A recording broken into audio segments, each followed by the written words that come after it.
Alright, let's go ahead and talk about the two big movies from this week and last week, and then right after this, tomorrow, will be Lightyear and some other stuff that I was catching up on. So, let's go ahead and start with Thor Love and Thunder, which had a lot going for it going in, and I was relatively excited about it, even if I was feeling a little bit franchised out lately, like not just the MCU, but just like kind of in general. So I was still open to pretty much anything this was going to be because I tend to be pretty forgiving towards the MCU, I found. Not really intentionally or anything. I think they just have a hold on me enough at this point. And even Doctor Strange, the most recent Doctor Strange I had problems with, but it ultimately won me over with its second half.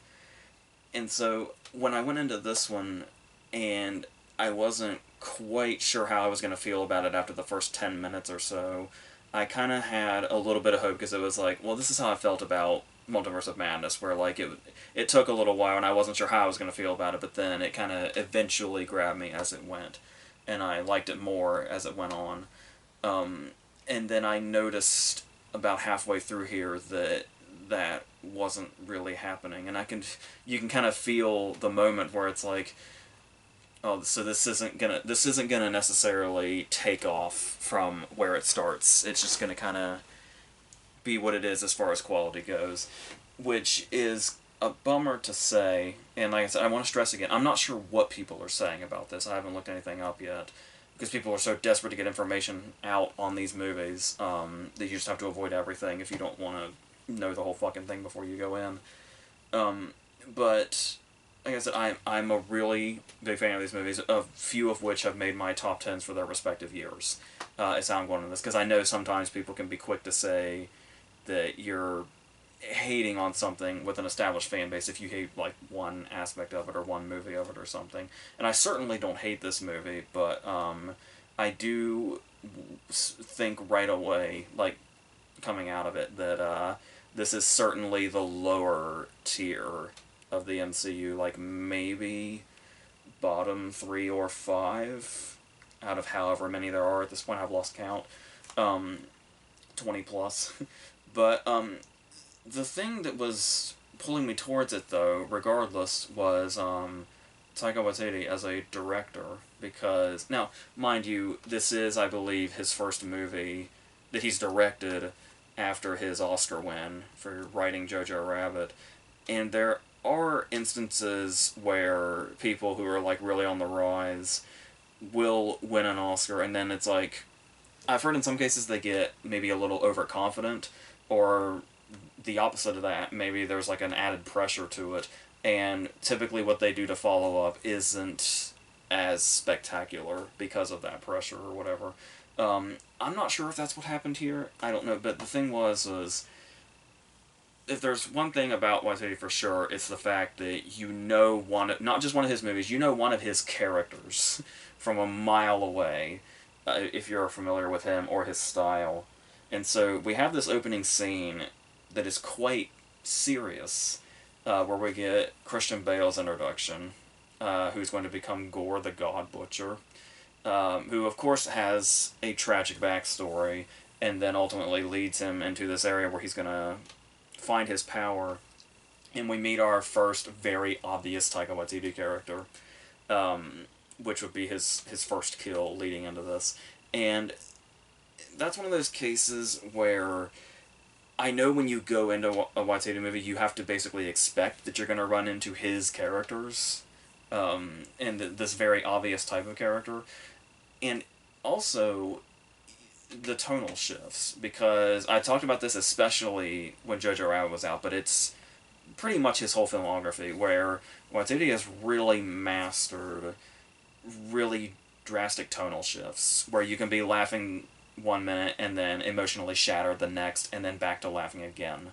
And it's like a supernatural ability that he has to be able to do that effectively.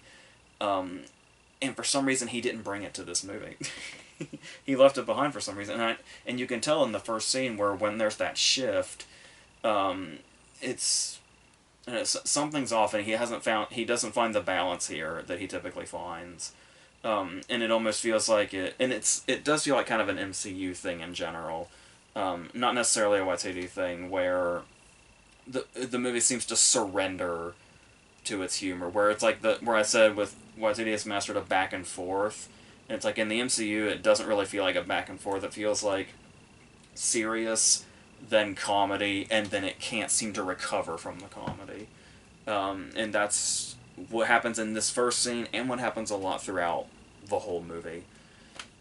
So, going into that, we do get another joke here in the opening, where we're getting the stories being told to us by Korg. We're getting we get if you don't if you go into this and you're not one of those people that rewatches these movies a lot and you don't have much of a memory of the previous Thor movies, you certainly will now, because we get recreations or flashbacks or recap twice. Once through Korg telling the story here, and then again doing the whole play thing with the actors that we saw in Ragnarok. And they play up how it's almost tragically comedic what Thor has been through and how many people he's lost. And that's what the joke is in this opening scene with the recap. But the trouble is we already had that joke done really well in Infinity War, when he's talking to Rocket, I think it is, and he's telling his story, and it just like gets more and more tragic as it goes, but he's just speaking casually, and it's funny to us because we saw all that stuff happen through all the movies up to that point, and we've been on that journey with him. And so it worked in that moment in Infinity War, especially since it was just him speaking verbally. So getting that all over again, just with visuals, doesn't it feels like we've already been in this territory and we've already told that joke, and that's something that will come up a lot, where it's like it kind of feels like territory we've already been in and humor we've already explored, and there's not really a whole lot else this has to offer, especially not in story, because it feels like I was kind of surprised by the hour 59 runtime, because even though that would be the length of a normal movie, it feels pretty short for one of these at this point. I think Doctor Strange was only around, the last Doctor Strange was only around this length also, but what I feel in this one that I didn't feel in that one was that either a lot was cut out or everything's just on fast forward. It feels like we're jumping like right into things, and it feels there's no real it feels like there's no real investment in it because of that. Like for instance, the fact that Jane has cancer, and that feels like something we just kind of fall into abruptly. That's a very major thing throughout this that had no build up previously whatsoever. And that's a major thing, but like that's just one thing. There's also editing that makes it feel like this. Like there's the moment when like Bale first attacks like a whole area, and it feels like there's nobody around, and then in the next cut there's a whole battle going on, and there's like hundreds of people here fighting, and there's like no in between. And that's what a lot of it feels like. Like we're just kind of being thrust into things, whether it be storylines or actual scenes.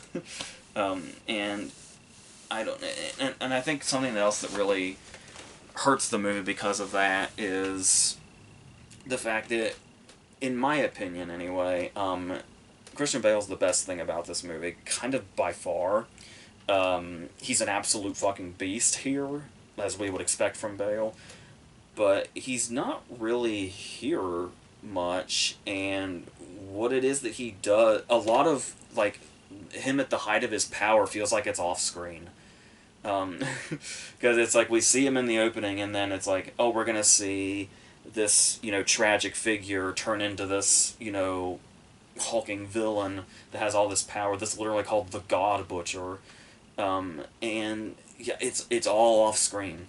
By the time we see him, he is fully, we see him as the tragic figure, and then the next time we see him, he's fully evolved, and he looks like Valak from the Conjuring movies, and we just get hints of what he's done up to this point without actually having seen any of that, which is especially tragic when he does have time to shine, he does have these scenes, and it's pretty amazing.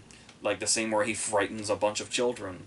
And it's like this is the stuff that we need. And then it's when we get these prolonged scenes of him, you get hints of, I wonder how much better the movie would be if we had more of this. But sadly, he's not. And I think something that also plays into that is that, like, let's say it's not Waititi. Let's say this was a studio thing, where they were saying like, well, we need more comedy, and the Bale stuff is like way too dark, because the Bale stuff doesn't really have comedic breaks. It's all dark and serious and kind of freaky. So it was like they cut him out for the sake of putting in a lot of these comedy moments. Now, I criticized Ragnarok for this at first when I first saw it, where I thought it had way too much comedy in it. But then later on, when me and my brother did a full MCU video, I had talked about how Infinity War had its downer ending and everything just went to shit immediately in Infinity War. So it made sense to me in retrospect that Ragnarok is practically a comedy, like, first and foremost, because it was like the last attempt to be light before we started like actually killing people off in Infinity War, and it made sense. And then here, not so much. And I also felt like I said, I haven't looked up what other people have said, but I was in the theater with about 20 or so other people. It was like the very first showing, so they put it in one of the small theaters. So it was a small, so it still felt full, but it was probably 20 plus people in here. And a lot of it was going by. And when you go to a Marvel movie, everything, like, I went to Endgame at the same time on like the same day of the week, and people were just, it was a whole experience. So I'm sitting here close together with 20 to 30 people, watching a Marvel movie the morning it comes out, the very first showing, and you could sense in the room that it was a lot of the movie was so quiet, and there was, especially with really stands out for comedy. Like, it's one thing if you don't necessarily have a reactive audience to, like, big moments or whatever, because I'm not really one of those people either, but I enjoy being around people, if the experience calls for it.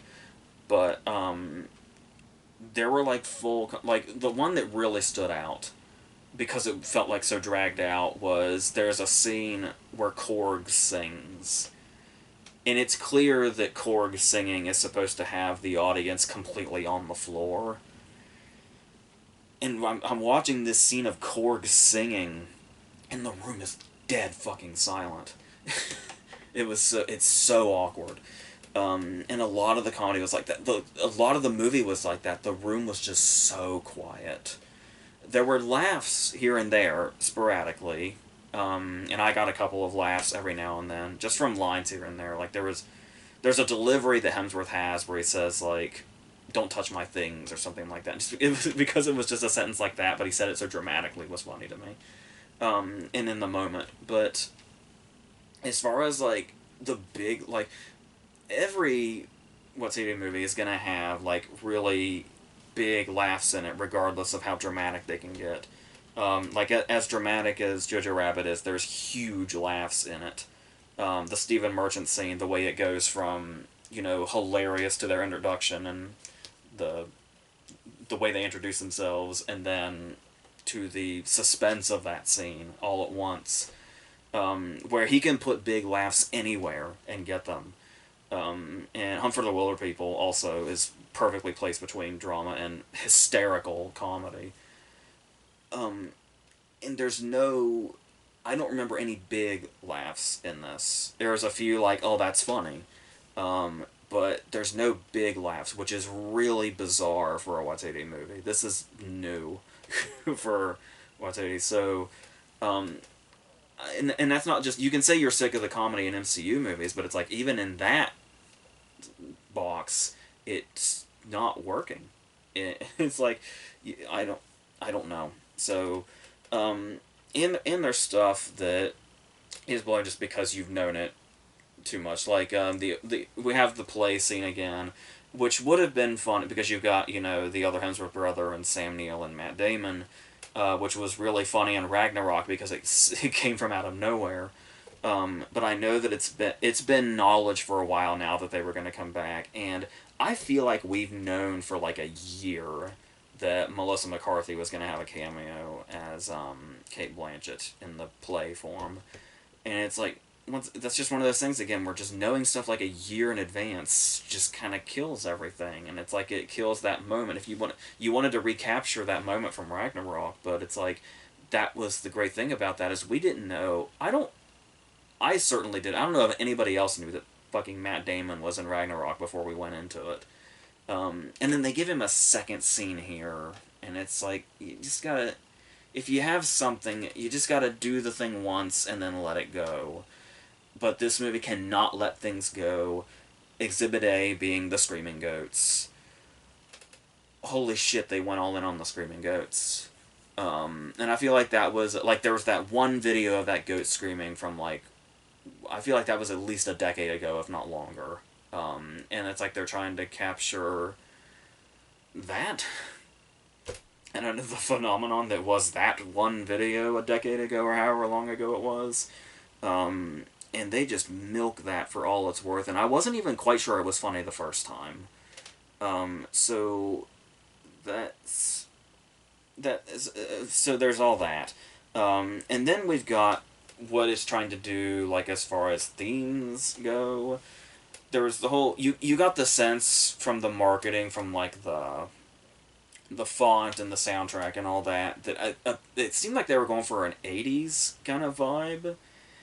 I don't know why, but there's that, and then there's the constant, not just the constant soundtrack. The constant soundtrack is kind of annoying after a while, especially since it's all such obvious and tired songs we've heard on a billion soundtracks before. But it's like specifically Guns N' Roses heavy for some reason, to the point that there's even a character named Axl that named himself after Axl Rose, and he's got like a poster on his wall. What, I don't know what it feels like an ad of sorts for one of the most well-known bands of all time, I guess. But it's, well, I will say there's one, they use all the tired songs, like Paradise City and Welcome to the Jungle and stuff like that are all here. Sweet Child of Mine is here, obviously. They do use one Guns N' Roses song in a decent moment in the climax that I don't think I've ever heard in a movie before. So that was somewhat of a novelty, but still it was like, what the hell is the Guns N' Roses thing with this movie? I don't know. But then there's also the thing where people like to take MCU movies and put different genres on them and say that that's what they're going for, with like Ant-Man being a heist movie and whatever else they've said. But here they seem to be going for a romance vibe, like they wanted to make almost a romance movie, at least that's what the intention was, which is now whittled down to a montage, and a couple of scenes between him and Jane that are, you know, somewhat romantic, but these are mostly, not only are they just kind of lost in general, but once again, it's the placement that's weird, because the way they put this montage of what his and Jane's relationship was that we didn't see, like, between movies, it feels like it should have been the opening scene. Like, even more so than Bale's introduction. But, they put it in the middle of Bale's first big attack scene. And it's really weird, because you got Bale here like he's coming out of a horror movie. There's even like a jump scare moment when he goes into battle in this scene. This battle that's materialized from out of nowhere. And then just right in the middle of it, they put this love story montage in it. And like I said, this is typically what Diddy's forte, is to take tones and genres and just completely fuck them up and put them in all different places, yet somehow it works, putting these things together that in no way should mesh together at all. And not only makes them work, but makes them, like, brilliant. Like, they go beyond working. He creates something just special in general. And it's just, I just have no idea what the hell this was, the way this was put together in general, whether it be trying to mesh the tones or battles just materializing from empty streets. The editing in general is just way off, and the fact that it so much feels like it's not here that it's supposed to be. It's it just feels like so much is missing, and I don't. And anytime a new scene comes, I don't really know what to even make of it, because and there's no, we don't really get like they're building up the whole thing of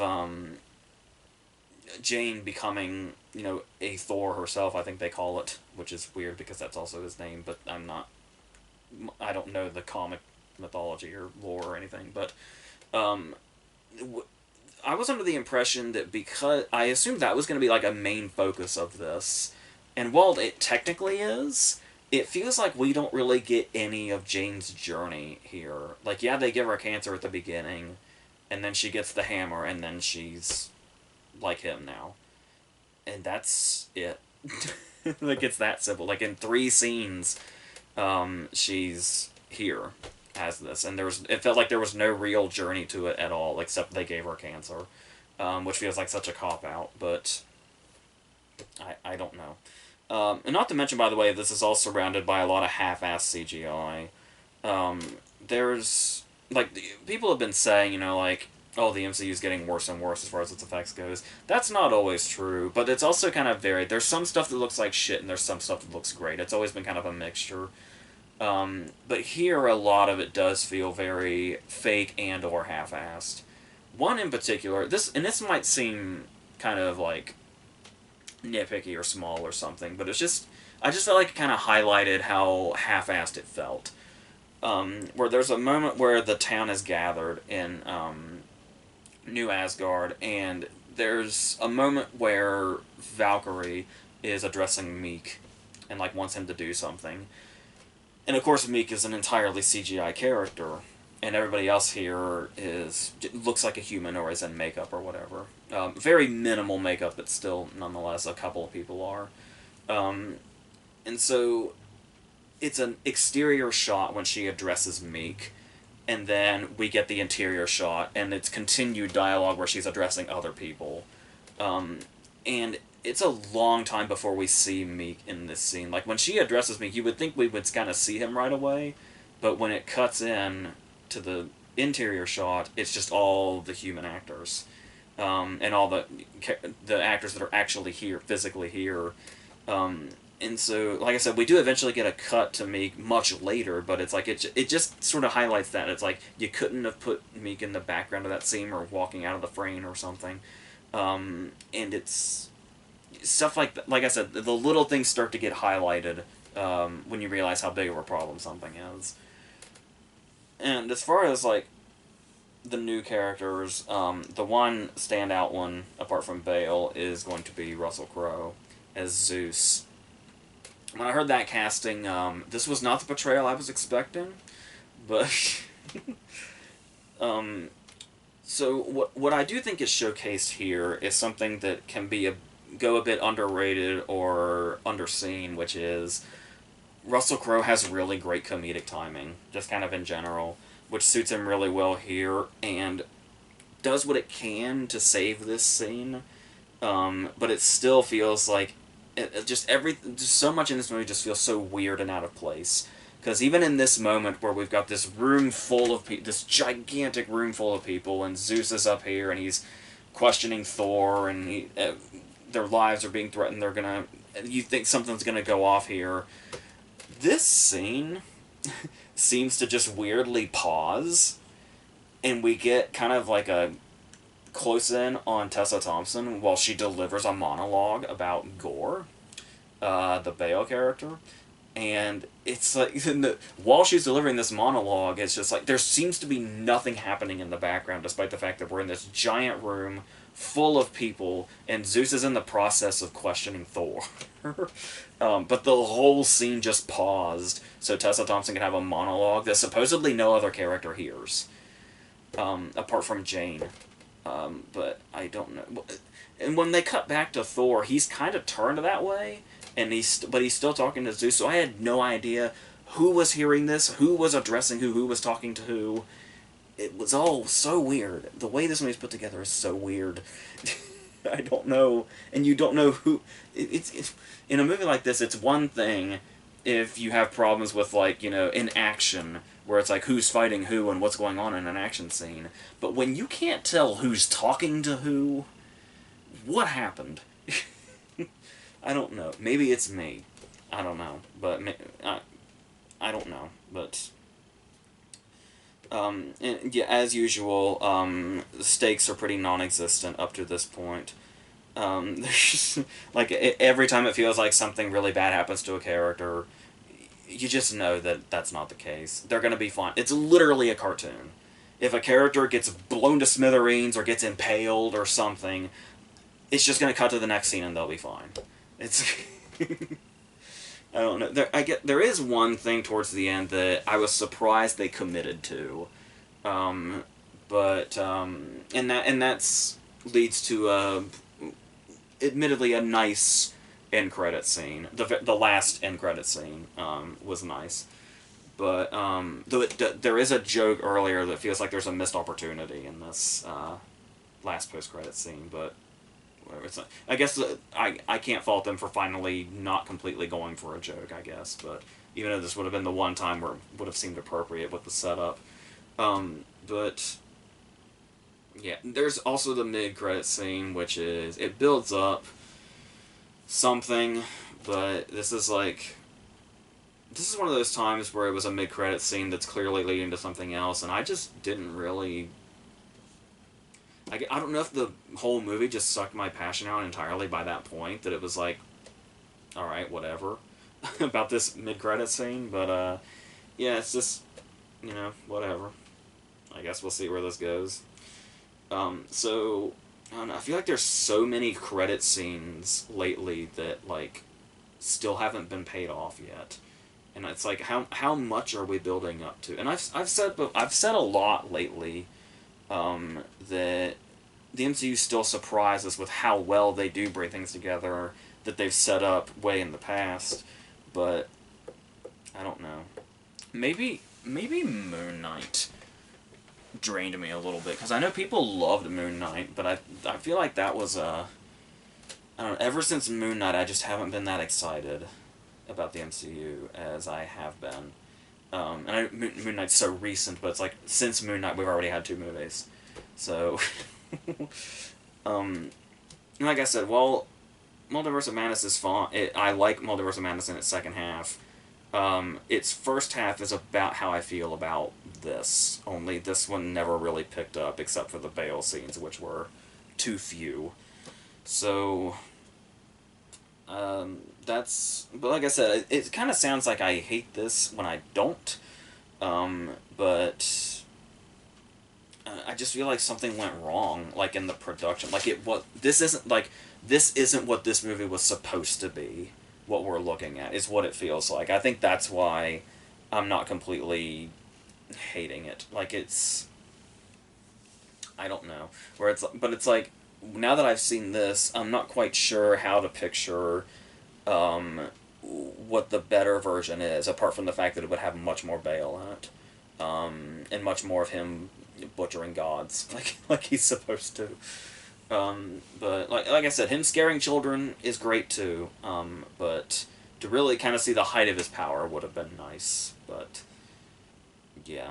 But like I said, I feel like we've seen it all before. But even with the tragic villain stuff, it was like there was no when I was saying there was no stakes, there's also just no suspense as far as like where this is gonna, like, when they're talking about, this big battle they're gonna have with Gore and how they're gonna, like, kill him and stuff like that, and it's like, because of the way his character's set up, it's like, you kind of know how this is gonna go down. So there's not really any surprises to be had. So yeah, so that's a pretty big letdown from just about everybody involved.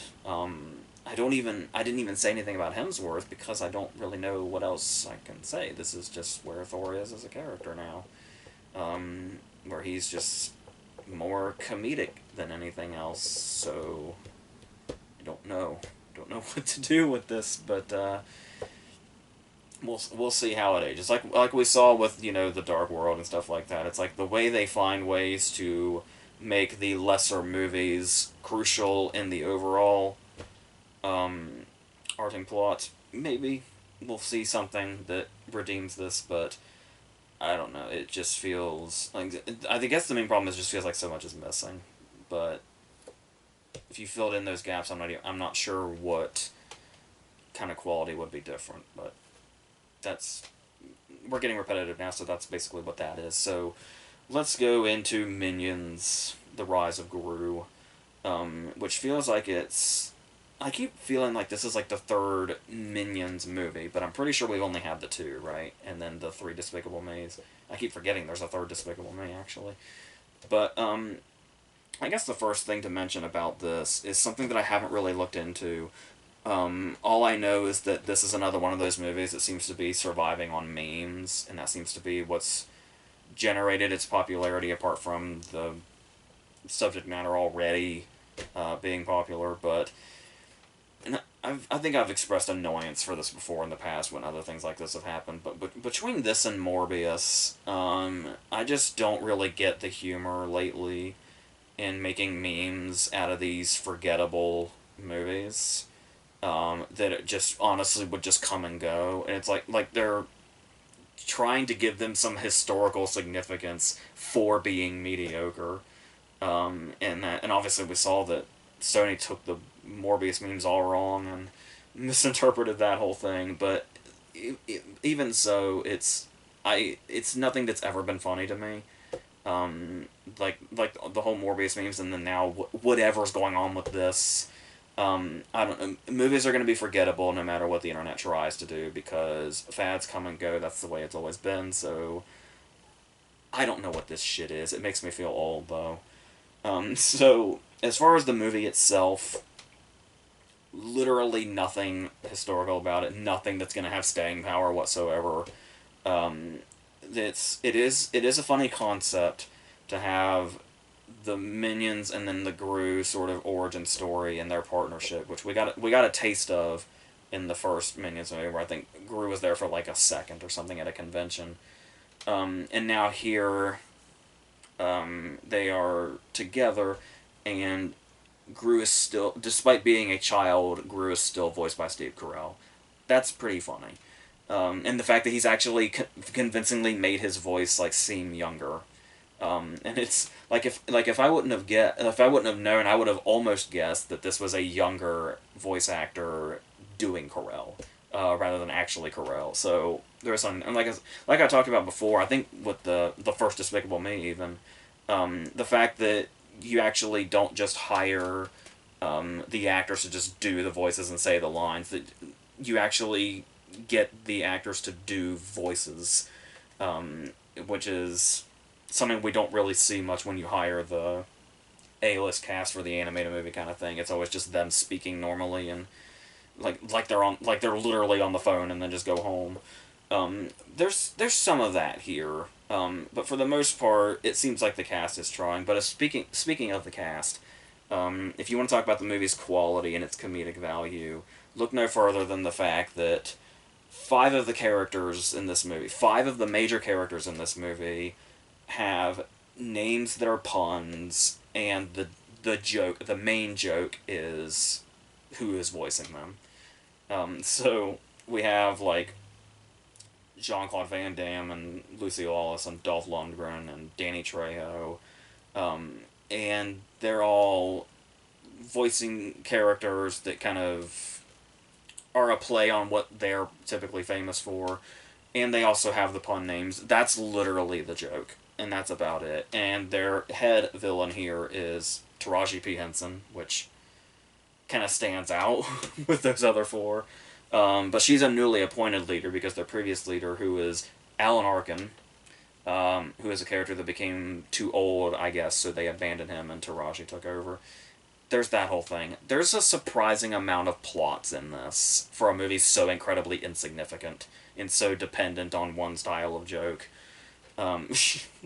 So, apart from that, there's also Gru going after... Well, they're going after this gem or stone or whatever, and then Gru gets a hold of this, gem or whatever, or stone or whatever, and then Alan Arkin gets a hold of him, and then it's a whole thing. A lot of characters doing a lot of things all at once. But honestly, as weird as it is to say, as surprising as this movie's strength, this movie is at its strongest when it's kind of just the minions fucking around. Because obviously it's their job to save Gru from Alan Arkin, but it's mostly them sort of bumbling around. And you get the sense of how these things became popular, because it's easy to dismiss them as annoying and, the characters that are for, like, literally 3-year-olds. But, I mean, there is something about the fact of the commitment of having these characters that only speak in gibberish. But the thing I commend about this the most is the fact that they are not subtitled. Where it's almost like, not that I'm comparing the quality of these by any means, don't get the wrong idea, but them not being subtitled gives me the vibe a little bit of, like, Shaun the Sheep, and the way Shaun the Sheep has no dialogue at all. And the fact that they just rely on their body language and their delivery to translate what it is that they're saying. And it's kind of fascinating to watch, especially as they go about all these different situations.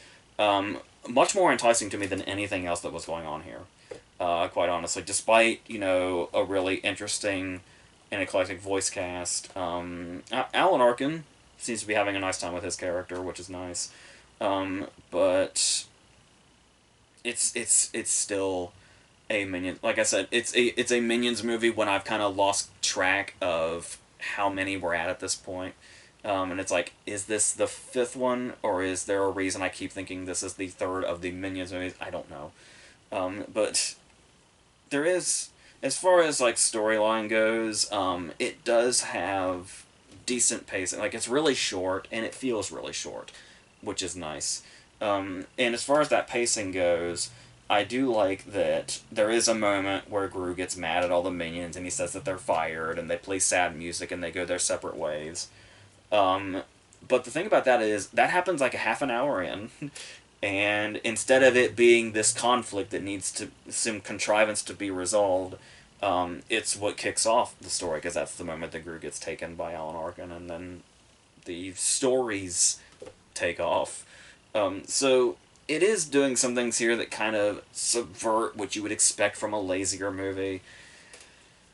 But it still feels like there's not a whole lot of effort in this, particularly in the writing angle. But once again, are people coming to Minions movies for the writing? Probably not, because the characters don't even speak English. So, yeah.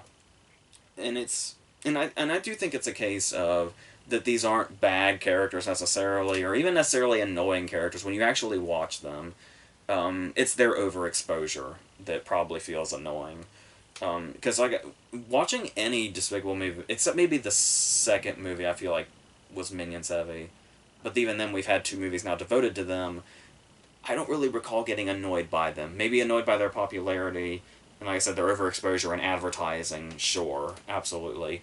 But when they're actually in their movies, they're still the main focal point. They're still the reason to even try to watch these. So I'm not completely annoyed that this movie exists or that these characters are still going, but it's really the style of comedy also that stands out. That's like when it's not them, the comedy that they're going for relies a lot on music for some reason. Like these, I've noticed these a lot.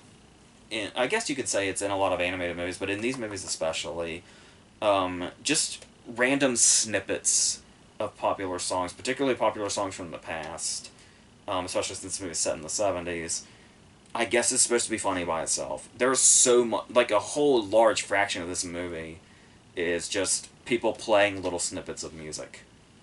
And like those are the jokes. So that's kind of laziness that you can see pretty prominent in movies like this, where it's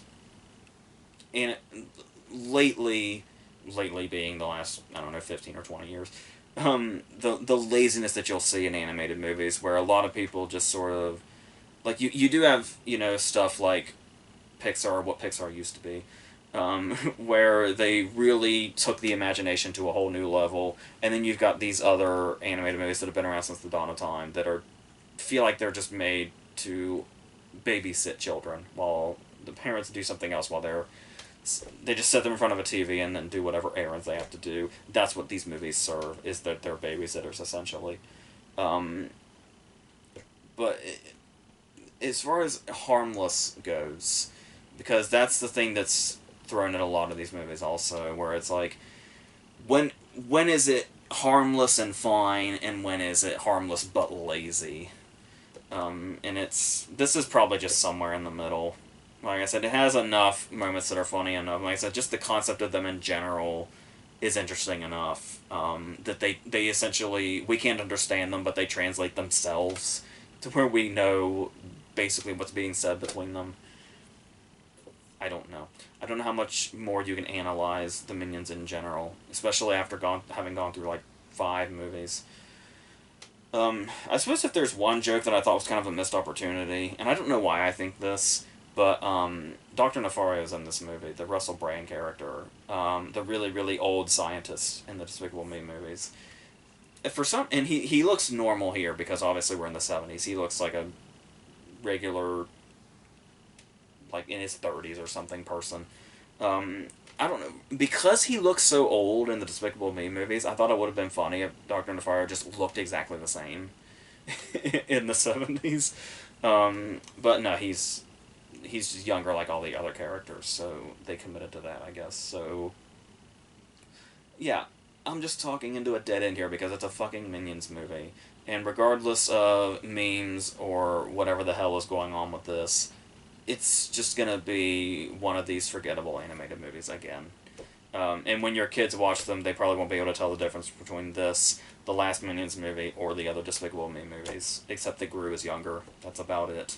So, yes, that's what else? What the fuck else? I don't know.